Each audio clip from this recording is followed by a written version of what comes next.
I have heard everyone, YouTubers and sports pundits alike, blame the referees and VAR for the loss to Newcastle, and I disagree. Let me explain. It is true that the referees and VAR made an absolute blunder in the game. However, the game was lost in the first half long before VAR came into play. The game was going our way, and it was only a matter of time until the goals would have started pouring in, at least until this happened. Prior to this foul by Kai Havertz, we were probing and quite honestly splitting Newcastle's defense apart. The last ball was all that was missing. Hence why everyone agrees that Martin Odegaard was missed in this game. The right-weighted pass and we're in. The Newcastle players were getting no joy. They could hardly get on the ball, and even when they did, they were hounded off the ball. Their frustration was so evident in Bruno Guimaraes every time he got into the half spaces to receive the ball from his teammates. Jorginho was on him. If Jorginho was not on him, Havertz was. Hell, even Eddie Nketiah was beating him to loose balls. After Havertz made the tackle on Longstaff, the game completely flipped on his head. Prior to this foul, the Newcastle fans were quiet. They were watching their team getting outplayed at every turn.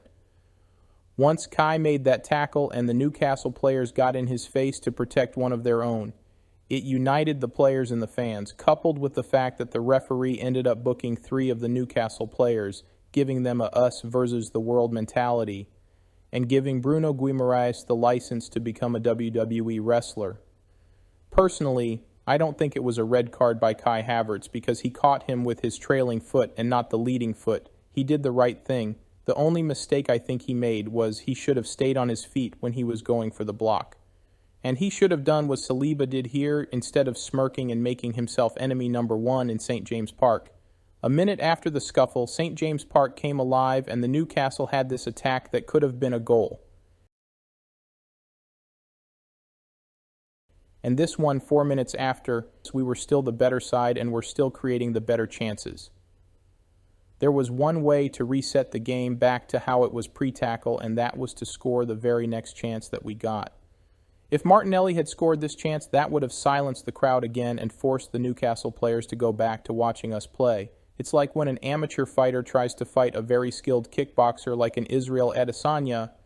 His only chance is to make it a dogfight and hope to catch him with a lucky shot. Because skill versus skill, the amateur fighter would be snake-charmed and lose 9 out of 10 times. Despite all of this, I still think Kai Havertz had a good game. Our intensity is already rubbing off on him.